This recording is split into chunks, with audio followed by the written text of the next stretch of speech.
Afternoon students, I hope all the student will be fine. सब बच्चे अच्छे से होंगे। तो बच्चों, I am going to teach subject our environment class 7th and today topic is structure of the atmosphere. जैसे कल student हमने जाना था, एयर के बारे में पढ़ा था और ग्लोबल वार्मिंग के बारे में पढ़ा था। तो आज पढ़ेंगे हम students structure of the atmosphere के बारे में। जैसे स्ट्रक्चर ऑफ एटमॉस्फेयर मतलब कि जो हमारा एटमॉस्फेयर है उसमें कौन सी लेयर्स पाई जाती हैं, उसमें कौन कौन सी गैसेस पाई जाती हैं। तो आज इसके बारे में हम जानेंगे। ओके स्टूडेंट, जैसे our atmosphere is divided into 5 layers starting from the earth surface. जो हमारा एटमॉस्फेयर है उसको कितने लेयर्स में डिवाइड किया है? 5 लेयर्स में डिवाइड किया गया है अर्थ सरफेस से। तो ये कौन कौन सी लेयर है? जैसे स्ट्रेटोस्फेयर है, ट्रोपोस्फेयर है, मेसोस्फेयर है, थर्मोस्फेयर है एंड एक्सोस्फेयर है। ये सारी लेयर्स कहाँ पे पाई जाती हैं? एटमॉस्फेयर में। ओके, सबसे जो अर्थ के पास लेयर है उसको हम क्या बोलते हैं? ट्रोपोस्फेयर। और इसकी जो हाइट है, एवरेज हाइट है 30 किलोमीटर है। और इसमें क्या है स्टूडेंट्स, क्या होता है कि यहाँ पे एयर है तो क्या है, लाइफ पॉसिबल है, हम सांस ले पाते हैं। तो इसलिए यहाँ पे क्या होता है, वेदरिक फिनोमिना भी होते हैं, लाइक रेनफॉल होती है, फॉग होती है, हेल स्टॉर्म होती है। तो ये वेदर कंडीशन है, क्लाइमेटिक कंडीशन भी यहाँ पे चेंज होती रहती है। और दूसरी लेयर्स है जो स्ट्रेटोस्फेयर है, ये कितनी एवरेज हाइट पे है? ये एक्सटेंडेड 50 किलोमीटर है। ये ट्रोपोस्फेयर से ऊपर है, तो ये 50 किलोमीटर पे है। तो इसमें क्या होता है स्टूडेंट्स, इसमें मोस्ट इम्पॉर्टेंट फीचर ये है कि इसमें ओजोन लेयर्स है। ओजोन लेयर मैंने आपको पहले भी बताया था कि हमारे ये लाइफ में कितनी इम्पॉर्टेंट है। ये हमें प्रोटेक्ट करती है सन रेज से, अल्ट्रावायलेट रेज जो सन से आती हैं तो हमें प्रोटेक्ट करती है। तो ये स्ट्रेटोस्फेयर लेयर इसमें पाई जाती है, ओजोन लेयर में। ओके, और ये इसमें क्या है कि ये हार्मफुल इफ़ेक्ट जो ओजोन लेयर, ये अल्ट्रावायलेट रेज से आता है, हमें बचाव भी करती है। ठीक है, तो इसमें एरोप्लेन भी उड़ सकते हैं। ये देखो फ्लाई एरोप्लेन उड़ रहे हैं यहाँ पे। ये चार्ट्स के जरिए मैं आपको दिखाऊंगी, इस पिक्चर फिगर के जरिए भी दिखाऊंगी। ओके, उसके बाद है मेसोस्फेयर। तो मेसोस्फेयर जो लेयर है ये 3rd layer of the atmosphere है।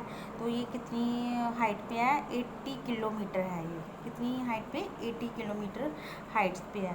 तो उसके बाद आएगी thermosphere. Due to shortage of time तो हम जल्दी थोड़ा सा कवर करेंगे इस चैप्टर को, तो उसके बाद हम क्वेश्चंस करेंगे। उसके बाद आएगी थर्मोस्फेयर। थर्मोस्फेयर में क्या होता है, जो टेम्परेचर है बहुत तेज़ी से बढ़ता है। तो ये इसमें एक ionosphere is a part of this layer.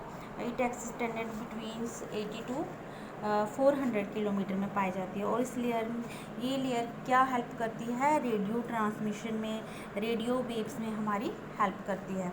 तो उसके बाद आती है एक्सोस्फेयर लेयर। कौन सी आती है? एक्सोस्फेयर। ये बहुत ही ये upper most layer of the atmosphere है, is known as exosphere. This layer has very thin air. और इसमें बहुत कम हवा पाई जाती है। इसमें गैसेस पाई जाती हैं कौन कौन सी, जैसे हीलियम होगी, हाइड्रोजन होगी, ये फ्लोट करती रहती हैं। ठीक है, ओके स्टूडेंट, इसके बाद मैं आपको ये चार्ट भी दिखाती हूँ। देखिए ये पिक्चर चार्ट है। जैसे सबसे पहले कौन सी लेयर्स आ गई? ट्रोपोस्फेयर की आ गई, उसके बाद आ गई स्ट्रेटोस्फेयर की, उसके बाद आ गई मेसोस्फेयर की, उसके बाद आ गई ये थर्मोस्फेयर की, उसके बाद आ गई ये एक्सोस्फेयर की। ये देखिए ये एरोप्लेन भी फ्लाई कर रहे हैं, किसमें? ट्रोपोस्फेयर में, जहाँ पे ओजोन लेयर पाई जाती है। ओके स्टूडेंट्स, आगे हम पढ़ेंगे वेदर एंड क्लाइमेट। वेदर और क्लाइमेट में क्या है? वेदर एंड क्लाइमेट में क्या कि जो हम फील करते हैं, जैसे ये डेफिनेशन पढ़ सकते हो आप। Weather is this are today today condition of the atmosphere. A hot और humid weather may make one irritable. देखो, जब जो वेदर की कंडीशन होती है ये आर टू आर चेंज होती है, डे टू डे इसकी कंडीशन है जो चेंज होती रहती है। कभी हमें गर्मी का एहसास होता है, कभी हमें सर्दी का एहसास होता है। ये क्या है, क्लाइमेटिक कंडीशंस है, तो उसे हम क्या कहते हैं, वेदर।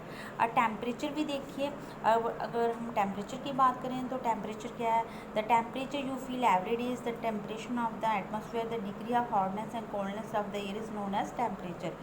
जब हमें बहुत ज़्यादा गर्मी लगती है, जब बहुत ज़्यादा सर्दी लगती है, तो ये भी क्या है, महसूस करते हैं ना हम। सर्दी जैसे अब समर का मौसम चल रहा है तो हमें बहुत ज़्यादा गर्मी लग रही है, तो क्या है, हम कहते हैं टेम्परेचर बहुत बढ़ गया है, तो हमें गर्मी का एहसास हो रहा है, तो उसे ही टेम्परेचर कहते हैं। जब सर्दी होती है तो बहुत कोल्ड का फील होता है हमें, तो उसे ही हम टेम्परेचर कहते हैं। तो ये डे एंड नाइट ही नहीं चेंज होता, बट सीज़न टू सीज़न भी चेंज होता है, जैसे समर में, विंटर में। तो स्टूडेंट्स, आज आपने पढ़ा ये लेयर्स के बारे में, स्ट्रक्चर ऑफ द एटमॉस्फेयर के बारे में, वेदर एंड क्लाइमेट के बारे में, टेम्परेचर के बारे में, और जो उसका रेस्ट ऑफ द पार्ट है हम इसको कल ख़त्म करेंगे, उसके बाद हम क्वेश्चंस करेंगे। Okay students.